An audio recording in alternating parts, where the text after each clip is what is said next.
Здравствуйте, вы смотрите новости Татарстана. В студии Султан Нугайбеков, и переходим к главным событиям дня. Несколько минут назад на Татнефть-арене завершился второй матч финала Кубка Гагарина между Акбарсом и ЦСКА. Москвичам сегодня удалось сравнять счет в серии, теперь он 1-1.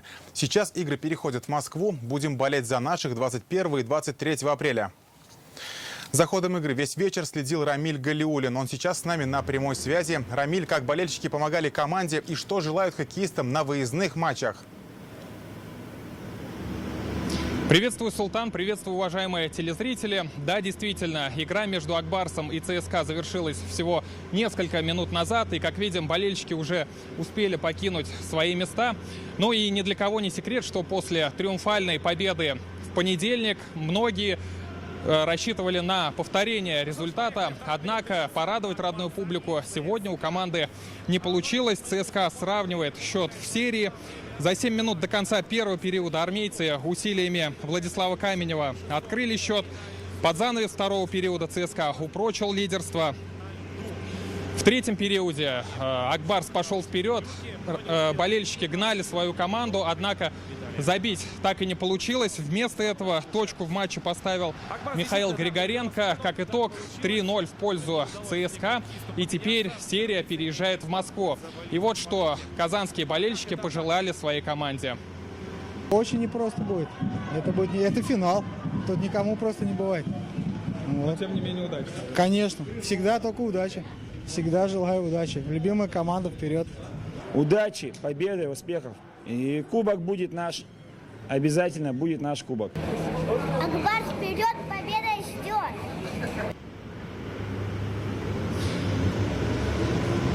Следующий матч команды сыграют уже в эту пятницу, но просто не будет. На этот раз армейцы сыграют при поддержке родной публики, но тем не менее верим в команду. Вперед, Акбарс! Султан, слово тебе. Спасибо, Рамиль. Это был наш коллега Рамиль Галиуллин с Татнефть-арены, а мы продолжаем выпуск. В республике набирает обороты посевная кампания. Весенние полевые работы в республике выполнены на 17%. Яровыми культурами засеяли более 300 тысяч гектаров. Ход посевной в Елабужском районе сегодня оценил Рустам Миниханов. Раис Татарстана облетел поля. Во время полета в объектив камеры его телефона попал и бурый медведь. Съемку он выложил в свои соцсети. Раис республики в Елабужском районе сначала осмотрел поля с воздуха, потом пообщался с аграриями. О чем говорили, как району удается сохранять поголовье и надои молока, как на новом урожае может сказаться ранняя и сухая весна, расскажет Дмитрий Аренин. В посевной кампании в Елабужском районе задействованы 65 единиц техники. Более 200 аграриев работают с 4 утра и до 8 вечера. В сутки засеивают более 1000 гектаров пашни. Как идет посевная кампания в районе, сегодня интересуется Рустам Миниханов. Глава доложил, работы идут по плану, предстоит засеять около 30 тысяч гектаров. Мы посевные площади увеличиваем. В этом году у нас на 5000 гектаров увеличиваются посевные площади. На сегодняшний день больше 5000 гектаров уже посеяно, это 20%. Зерновых у нас 17 тысяч. Озимых 5000. В общем-то, мы увеличиваем объем. В прошлом году у нас было больше 70 тысяч тонн зерновых. Как говорят аграрии, необычно теплая и сухая погода – это и хорошо, и одновременно настораживает. Техника работает легко, ничто не тонет, ничто не буксует, выработка соответствует плановой. С другой стороны, это тревожит, потому что земля сохнет, осадков нет. И это скажется потом на развитии растений. Всходы будут дольше появляться. И если дождей в дальнейшем не будет, то надолго тех запасов влаги, которые имеются, конечно, нам не хватит. Рустам Миниханов отметил, несмотря на новые экономические условия и санкционное давление, в Татарстане будут продолжены все республиканские программы, в том числе в сфере АПК. Вот начинается не очень тяжеловато. Нефтяные доходы снизились. Но тем не менее, пока мы все намеченные наши бюджетные расходы, объекты строительства, все равно пока все и ведем, ничего не сокращаем. Как отметили в Минсельхозе, к аграриям Елабуги претензий нет. По животноводству их можно даже поставить в пример. Это на фоне того, когда ряд районов с каждым месяцем снижает поголовье. Резкое сокращение идет в Дрожжиновском, Буинском, Зеленодольском, Алькеевском районах. Команда, коллеги все активно по всем направлениям на все реагируют. По накоплению удобрений сегодня 73 килограмма на уровне среднереспубликанского. Да, вот по росту, по поголовью, по молоку, конечно, молодцы. По зарплате 50 тысяч средняя зарплата. В 2020 году в район пришел инвестор из Удмуртии. Компания «Мир» построила молочную ферму. Сейчас здесь более 2000 голов. В минувшем году надоели более 10 тысяч тонн молока. 2020 год мы начали, в июне уже заявили у нас первые животные. Производство осмотрел Рустам Миниханов. Инвестор рассказал о планах увеличить поголовье более чем в 2 раза и в течение года построить еще 4 корпуса. Республика Татарстан нас привлекло по 2 моментам. Это первое, климатические идеальные условия для производства молока. И второй момент, это те условия, та поддержка, которую оказывает Республика Татарстан. Это инфраструктура, это дороги, газ, вода, электроэнергия. Как отметил Марат Зябаров, в целом в отрасли сохраняется непростая ситуация, связанная со снижением закупочных цен на молоко. Они начали падать в середине прошлого года. В апреле этого достигли минимального значения – 23,5 рубля за литр. Производители называют это существованием на грани рентабельности, а некоторые задумываются, стоит ли вообще вести бизнес. На этом фоне республиканские сельхозпроизводители получили поддержку, субсидии более чем на 1 миллиард рублей. Есть напряженка с ценами на молоко, но на сегодняшний день оно стабилизировалось. Но вот мы почти 1,3 миллиарда денег за январь-февраль за реализованное молоко мы до вас довели. Пока надеемся, что ситуация с молоком относительно стабилизируется. В целом по Татарстану посевные работы выполнены на 17%. Яровыми культурами засеяли более 300 тысяч гектаров. В лидерах Заинск, Буинск, Тетюши. Как говорят аграрии, для завершения работ нужно еще 3 недели. Дмитрий Айрин, Вадим Маларионов, ТНВ, Елабужский район. Далее Рустам Миниханов отправился в Мамадышский район. Здесь под посевы отведено почти 80 тысяч гектаров земли. Засеяна 5-я часть, работы планируют завершить к началу мая. Райс республики осмотрел и животноводческий комплекс. На ферме 4300 голов КРС, ежедневный надой 115 тонн. Хотят построить новый корпус на 600 коров. Показали Рустаму Миниханову и сыродельный завод «Азбука сыра». По итогам прошлого года здесь переработали почти 130 тысяч тонн молока. Ежедневно производят до 70 тонн продукции. Работают 343 сотрудника. Рустаму Миниханову показали производственную линейку. Как отметили, в этом году удалось добиться увеличения объемов переработки молока за счет реализации инвестпроекта по автоматизации производства полутвердых сыров. Сколько типов? Тут 30. Вот. На сегодня сварили пармезан, на сегодня сделали мастам. В Татарстане стали известны даты проведения Сабантуя. Указ подписал Рустам Миниханов. В селах и райцентрах праздник плуга состоится 10 и 11 июня. В Набережных Челнах 17 июня. В Казани Сабантуй пройдет 24 июня. В Татарстане продолжается возведение одного из самых масштабных дорожных объектов на территории республики – моста через реку Кама. Ход работ сегодня оценил Рустам Миниханов. Мост является частью трассы М7 «Волга» на участке обхода Нижнекамска и Набережных Челнов. Его длина почти 1,5 километра. Сейчас возводят 20 опор. Всего их будет 22. Полностью завершены работы по устройству верхних частей свайного фундамента. На 7 опорах армируют и бетонируют стойки. Наиболее сложный технический элемент – русловые опоры моста, состоящие из 2 стоек. Для возведения сооружения здесь построили временный мост. Сдать трассу планируют в следующем году. Мы сейчас замыкаемся, срезаем трубы в 1 уровень и делаем здесь так называемые подкопровые мостики, на которых потом будут стоять буровые станки. Вот на той опоре видно. И здесь мы на глубину бурить буронабивные сваи делаем, бетонные. С опережением графика идет возведение и другого моста через Волгу. Объект – один из ключевых фрагментов татарстанского участка трассы М12.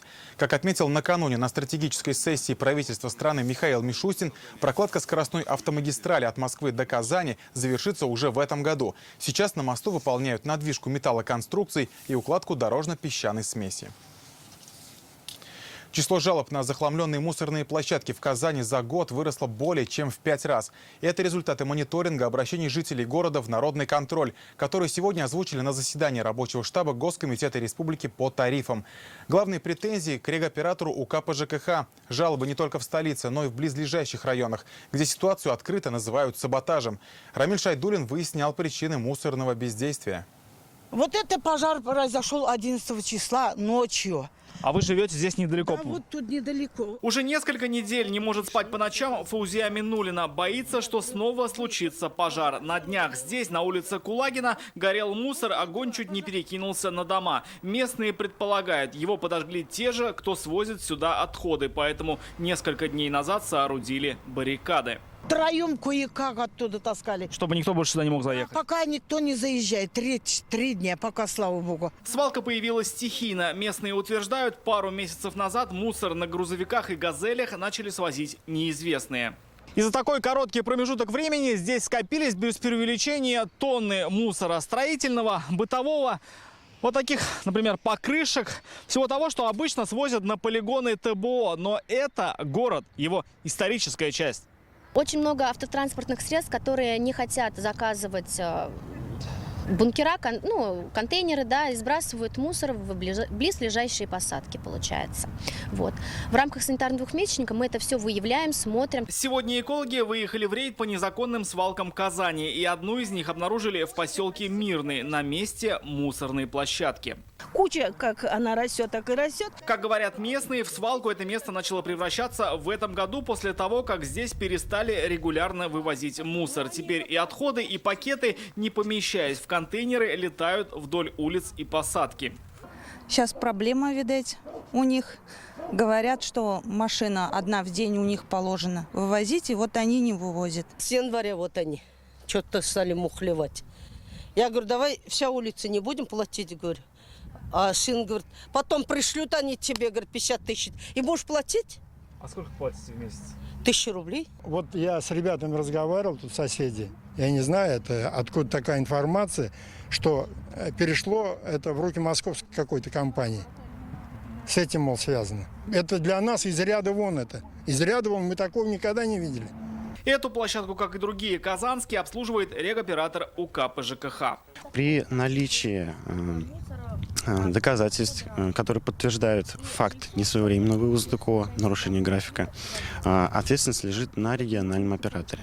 К этому же регоператору сегодня возникли вопросы и на заседании рабочего штаба Госкомитета по тарифам. Число жалоб на вывоз мусора только в народный контроль бьет все антирекорды. В апреле прошлого года 30, в этом уже 165. Очень много обращений идут, люди, в том числе, кроме как обращений, также и звонят, говорят, что вовремя не убирается. Представители регоператора подтверждают, проблема есть, но у нее конкретные причины. Первая – нехватка контейнеров. Только в Казани, по их словам, не хватает 62 площадок. Другая – так называемые серые извозчики, те, кто привозит чужой мусор, причем часто не бытовой.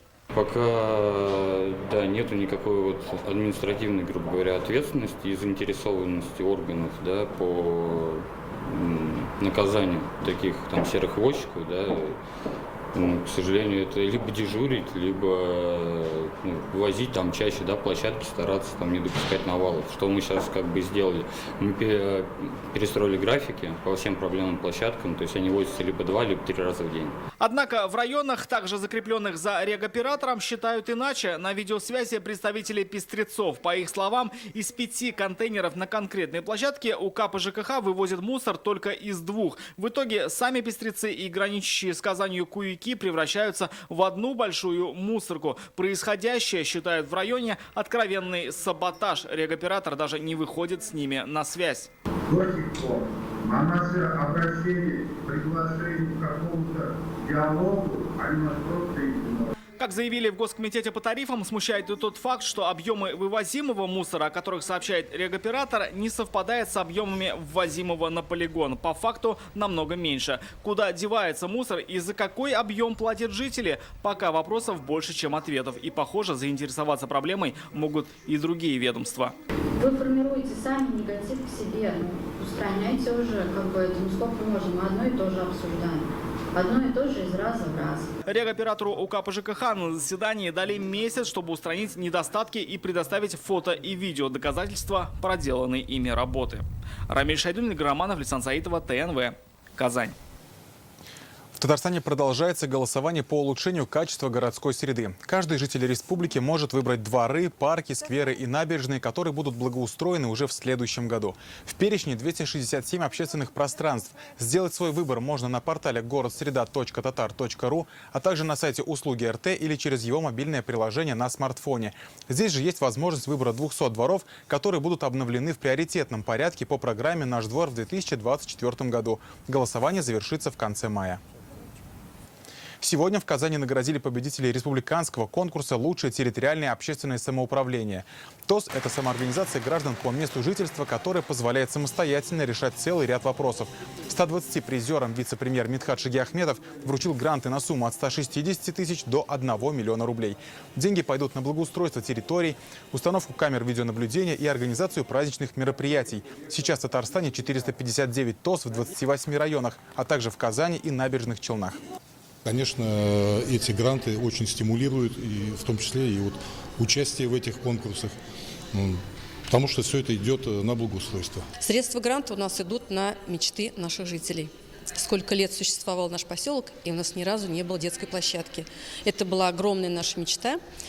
И теперь у нас 3 детские площадки. Особенно высока роль ТОС в городах, где важно дойти до каждого микрорайона, жилого массива, погрузиться в местные проблемы и правильно определить пути их решения. Татарстанцев предупредили о рисках несправедливых счетов ОДН. Как житель Казани намерен заставить управляющую компанию отменить невыгодный для нее перерасчет, который связан с несвоевременной заменой электросчетчика. О ситуации, в которой может оказаться любой, читайте сегодня в интернет-газете «Реальное время». Сегодня в Москве Рустам Минниханов принял участие в вечере разговения. Ифтар традиционно провели в шатре Рамазана, который находится у мемориальной мечети на Поклонной горе. Гостями благотворительного шатра стали представители иностранных дипмиссий, послы и религиозные деятели из регионов России и исламских стран. Здесь прошел праздничный ужин ифтар, выступили творческие коллективы из Татарстана. Рустам Минниханов поприветствовал собравшихся и поблагодарил за организацию благотворительного проекта.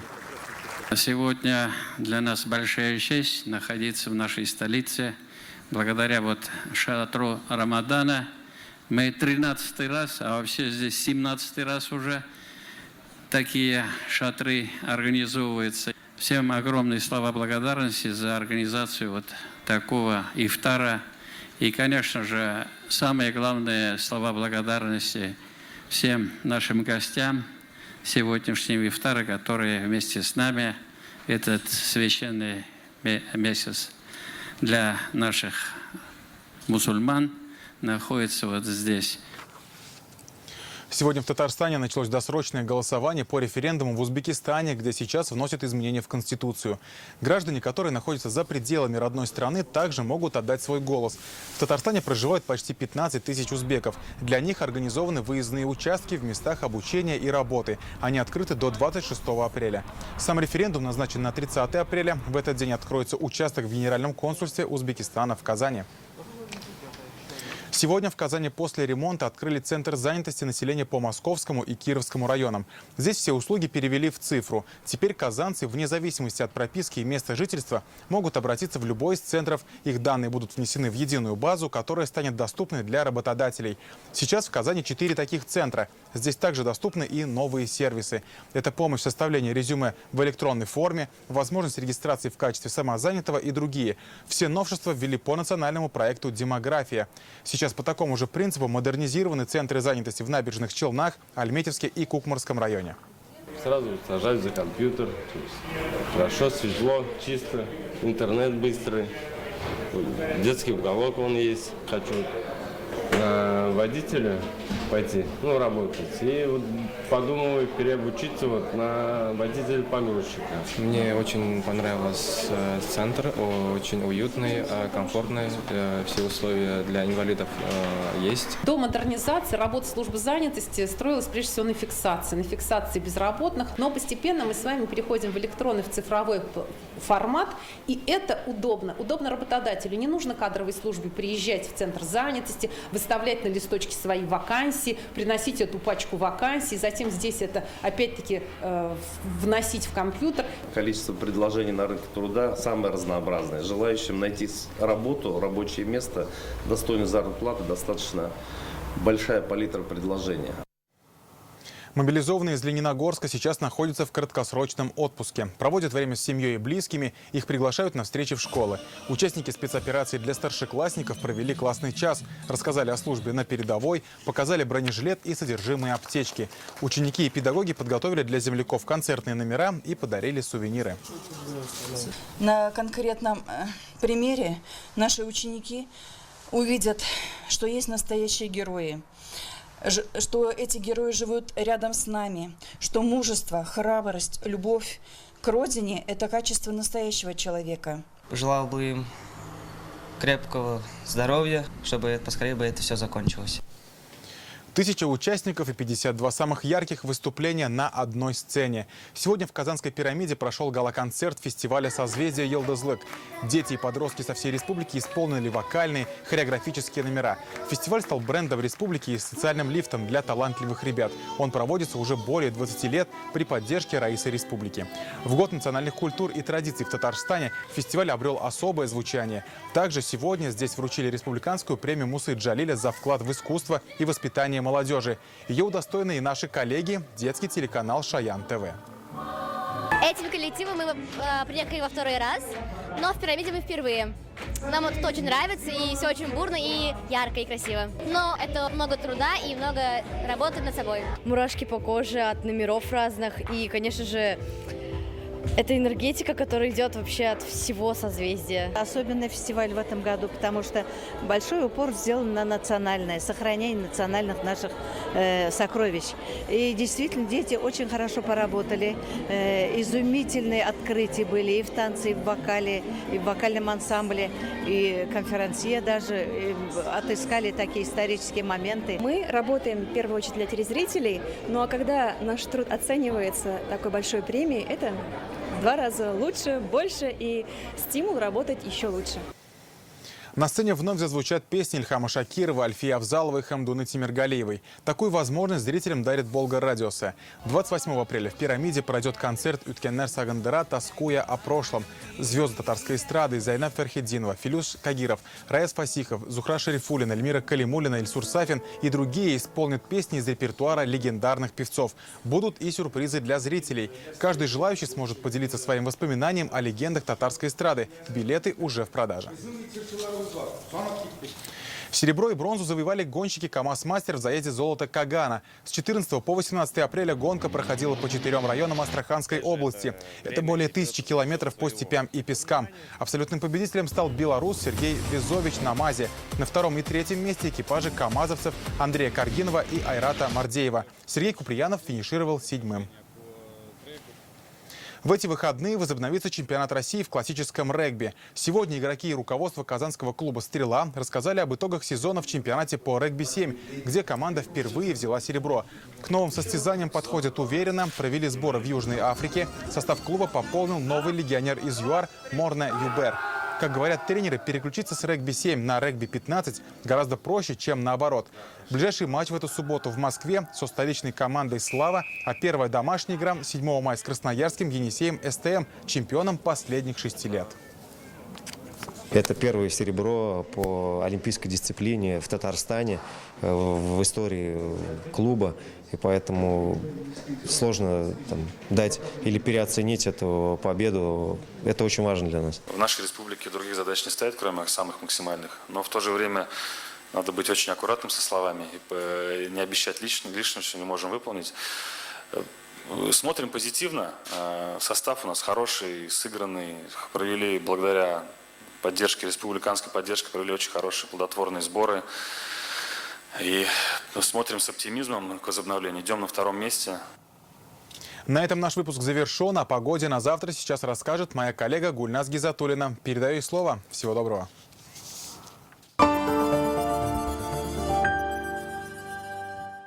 Компания «Луидор» представляет современный городской кроссовер «Москвич-3» с выгодой до 250 тысяч рублей. Яркий дизайн, современный и экономичный 1,5-литровый турбированный двигатель, светодиодная оптика, бесключевой доступ, панорамный люк и многое другое. Все это «Москвич-3». Совершите пробную поездку уже сегодня в дилерском центре «Луидор» по адресу Казань, Сибирский тракт 59. Подробности по телефону 8 800 2002 402. 27 и 28 апреля в Ульяновске состоятся долгожданные гастроли театра имени Галяскара Камала. В театре драмы Гончарова будут сыграны спектакли «Угасшие звезды» и «Очарованы танцем». Билеты в продаже на сайте и в кассе театра. Лента поздравляет с праздником Ураза-Байрам. С 14 по 24 апреля колбаса вареная, челный бройлер, елецкая, халяль 99 рублей. Во всех магазинах и с доставкой. Дома у сада. Новый квартал сад от Акбарс Дом. Жить, чтобы мечтать и создавать. Акбарс Дом. Дом там, где мы.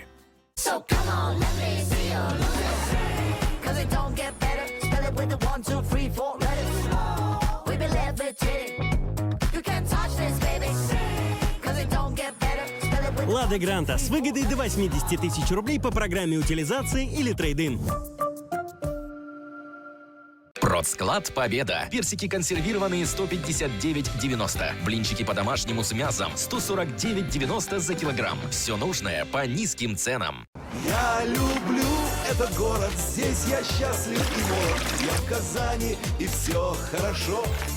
Я люблю этот город, здесь я счастлив и молод. Я в Казани, и все хорошо. Весь мир в одной газете. Читайте «Казанские ведомости». Дорогие зрители, 21, 22 и 23 апреля 2023 года в театре Галяскара Камала состоится премьера спектакля «Осенний отголосок». Автор комедии Рустем Галиуллин, режиссер Фарид Бекчентаев. Билеты в продаже для зрителей старше 12 лет. Компания «Луидор» представляет современный городской кроссовер «Москвич-3» с выгодой до 250 тысяч рублей. Яркий дизайн, современный и экономичный 1,5-литровый турбированный двигатель, светодиодная оптика, бесключевой доступ, панорамный люк и многое другое. Все это «Москвич-3». Совершите пробную поездку уже сегодня в дилерском центре «Луидор» по адресу Казань, Сибирский тракт 59. Подробности по телефону 8 800 2002 402.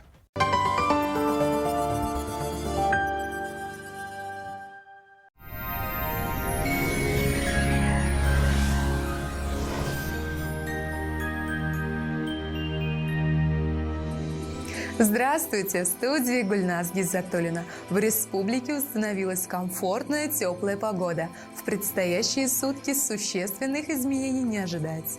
Местами не исключены осадки. Подробнее после небольшой информации. Компания «Данил Мастер» продолжает дарить подарки. Весенняя скидка на заказ корпусной мебели 20%. Торопитесь, акция действует только до конца апреля. Подробности по телефону 2 167 166. По данным сервиса Яндекс.Погода, в Бугульме, Бавлах и Азнакаево ожидается переменная облачность, преимущественно без осадков. Ночью до +6, а днем около 15 тепла.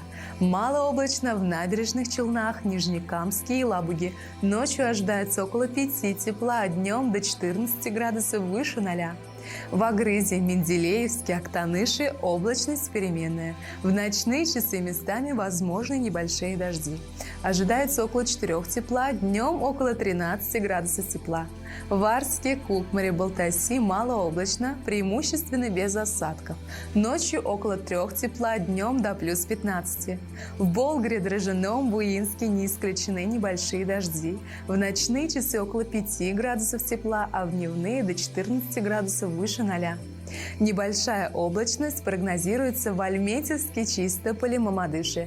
Без осадков, температура ночью около 5 тепла, а днем воздух прогреется до 15 градусов выше 0. В пятницу облаков станет больше, а температура немного понизится.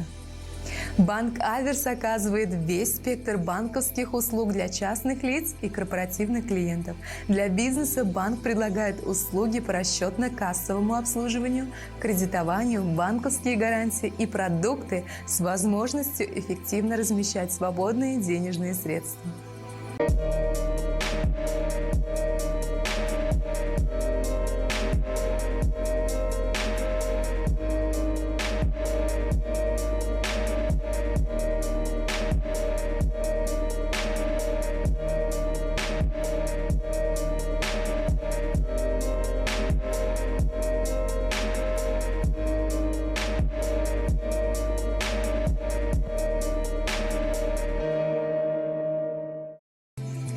Санчи – сокровище китайской медицины. Дает энергию, укрепляет иммунитет, нормализует сон, способствует устранению головных болей и хронической усталости. Санчи – источник энергии и долголетия. 20 апреля в аптеках Farmland на Санчи скидка 20%. Телефон для справок 8 927 236 71 75. Сайт sanchi.rf. В Казани ночью и утром ясно, днем ожидается переменная облачность, преимущественно без осадков. Ночью около 5 градусов тепла, а днем плюс 15. Ветер юго-западного направления слабый, атмосферное давление 764 миллиметра ртутного столба. Влажность воздуха 52%. Магнитное поле Земли спокойное. За окном прекрасное время. Деревья набирают цвет, готовые распуститься молодой листвой. Небо яркое, солнце греет все сильнее. И если верить примете, то небо, яркое от звезд, в эти дни сулит много грибов и ягод в лесу в будущем. До новых встреч, берегите себя!